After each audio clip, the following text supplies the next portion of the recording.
Welcome. In front of me is a Samsung Galaxy A26 and I'll be going over unboxing along with a quick look at the device and also its specifications.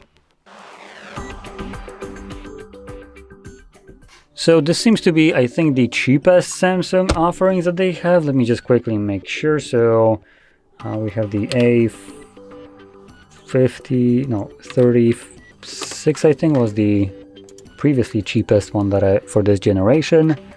And that costed about $350, and the device already kind of ran like crap. So I cannot imagine what the hell we're going to be getting with $100 less almost. Wow, yikes, that's going to be interesting. The packaging feels super flimsy, like it's about to fall apart on its own.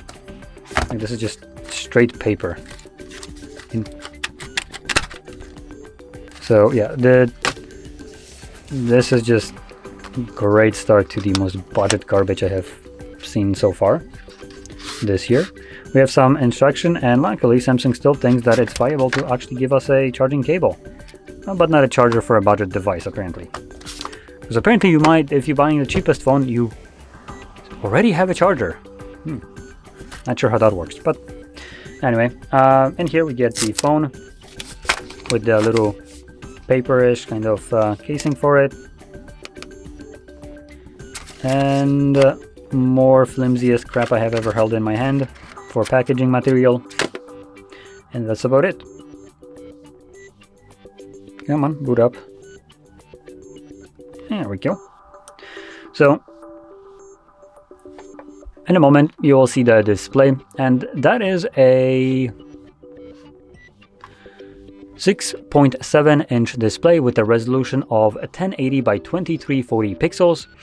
Super AMOLED display, 120 Hz refresh rate. I'm not sure how it's going to run at 120 Hz refresh rate, considering the higher end model of this device already struggled pushing this frame rate at a consistent pace where it would stutter. So this phone is 100 less, and yeah, I have no trust in this. But right now, at least on the setup, seems to be running actually pretty nicely. Now, moving on with the display, we have a 86.7% screen to body ratio and a 385 pixels per inch, covered with the Cornell Gorilla Glass Victus Plus and always on display. And also this hideous little chin at the bottom. Now, if you're wondering how does this device compare to something like, for instance, maybe the S25, I can actually answer that question pretty easily because I have it right here on hand. Let me just bring up the device, turn on airplane mode so nothing shows up, and here we go. So you can see the bezel comparison between these devices.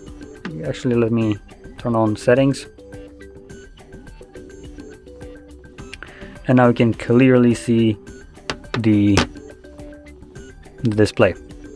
So bezel wise, this seems like literally a different generation device, like it came out several years back.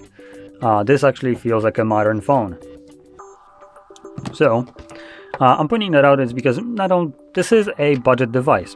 I'm not really disputing that, but it's not budget enough to be this crap packaged and feeling.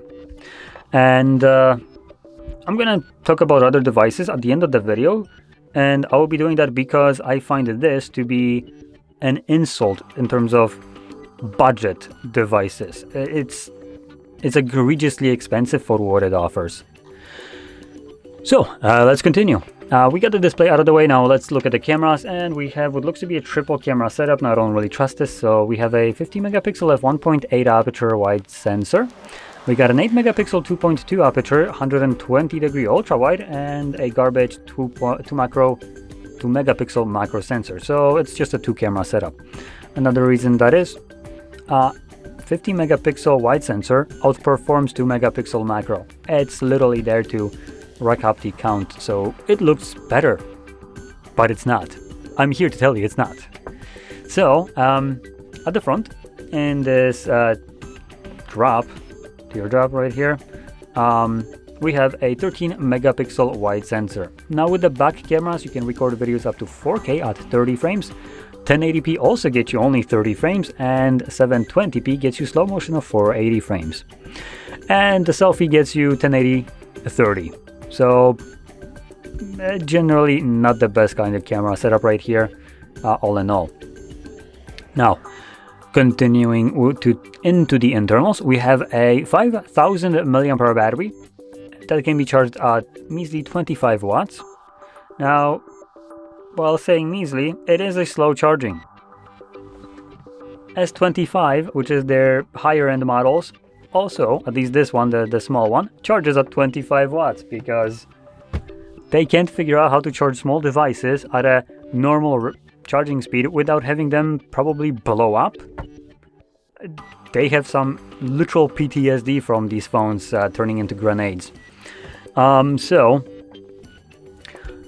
phone charges slowly. Even though the S25 charges at the same rate, it's still just insultingly slow for 2025 device. Now, outside of that, we have a 4 or 8 gigabytes of RAM and Exynos 1380 processor. The device itself comes with 128 gigabytes of storage. That is the base entry with 4 gigabytes of RAM. Then you can get 128 as well with 6 gigs, 120 with 8 gigs, and 256 with 8 gigs. Now, the device actually, surprisingly enough, has expandable storage using a microSD card. That is genuinely a surprise that we have this. And that's basically everything that there is for $200 and nearly $90 based on GSM Arena pricing. So yeah, not too great.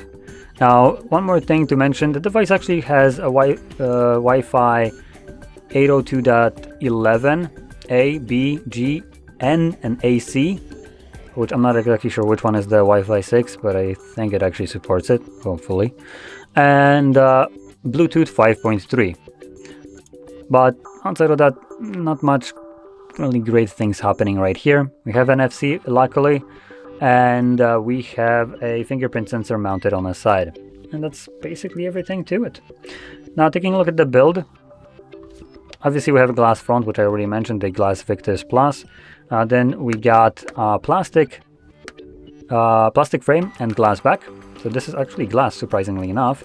And this is also Gorilla Glass Victus Plus. And we have the volume rockers and power button on our right side. At the top we just have a microphone, SIM and SD tray, and at the bottom speaker, microphones, and the charging. And that's about it. Now, going back to what I was mentioning, there are better devices for this price range. Hell, there are better devices for less than this. And one of the ones that stands out right out of the box to me would be the CMF phone. And I will give credit where credit is due to Samsung. Samsung has a pretty solid ecosystem for Android devices, something that I don't think any other phone really has. Maybe Huawei, but again, it's Huawei. It's not like you can really buy it outside of China. So for Android devices, this will have obviously the ecosystem and comes with all of the things like SmartThings and all that crap. So if you're into that, if you're already in an ecosystem, this might be a good device for you. But if you're not, then don't force yourself into it, because if you're just looking for a good Android phone that can just take photos and get you through anything that you need, you have a CMF Phone 1. It's from a company called Nothing, a very small company. They have only like a couple devices, but they've been making some very good devices in general. I personally find their UI for the devices and like the Android that they have to be kind of limited from brief usage, but for a phone, it does what it's supposed to do. It runs basically changed the look for stock Android. So it just kind of looks a little bit different, but all in all, it's a stock Android, meaning that it doesn't really come with any kind of bloatware or anything like that. And it has the same kind of battery size, faster charging at 33 watts, more RAM, and way faster processor, being the Dimensity 7300. Again, AMOLED display, 120 Hz refresh rate with a peak brightness of 2000 nits. Here we don't even have a listed one. And we have a technically a single camera there for main photos, which is 50 megapixel f 1.8 aperture, but it does 1080p up to 60 frames instead of the 30, so you will have much smoother footage. And 16 megapixel front facing camera that does 1080p 30. But all in all, it's going to be a better device and will cost you below $200. At this point, it is already also not the newest device. It came out in July 8th of 2024, so it already has some age on it, and it's still going to be better and cheaper than what you have right here as a brand new phone. So highly recommend checking that out instead of this one if you're not in the Samsung ecosystem. And if you're thinking about getting into Samsung ecosystem, I don't think going with this device will be a good start. Let's put it this way, it's gonna make sour the experience. I do have myself a couple of Samsung devices all in all, and they seem to work fine, but I would not recommend going for the budget kind of devices. If you're looking for a cheap phone, go with anything else but Samsung.